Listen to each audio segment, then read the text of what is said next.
ಉಗ್ರರ ಗುಂಡೇಟಿಗೆ ಬೆಂಗಳೂರಿನ ಭರತ್ ಭೂಷಣ್ ಬಲಿಯಾಗಿರೋದು, ತಂದೆಯನ್ನ ಕಳೆದುಕೊಂಡು ಅನಾಥವಾಗಿದೆ ಪುಟ್ಟ ಮಗು. ಪುಟಾಣಿ ಇದೆ, ಅದಕ್ಕೆ ಏನು ಗೊತ್ತಾಗಲ್ಲ, ಏನಾಗಿದೆ ಅನ್ನೋದೇ ಗೊತ್ತಿಲ್ಲ. ಅದಕ್ಕೆ ಕಣ್ಣೆದುರೇ ಅಪ್ಪನನ್ನ ನರರಾಕ್ಷಸರು ಕೊಲ್ತಾರೆ. ಪಾರ್ಥಿವ ಶರೀರದ ಮುಂದೆ ಏನೂ ಅರಿಯದ ಕಂದಮ್ಮ ಸುಮ್ಮನೆ ಕೂತಿದೆ.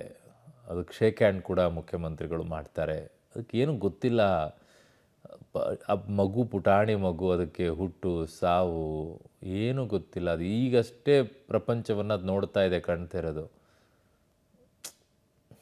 ಭಾಳ ನೋವಾಗತ್ತೆ ರೀ ಆ ಮಗು ಮುಖ ನೋಡಿದಾಗ, ಸಂಕಟ ಆಗ್ಬಿಡುತ್ತೆ.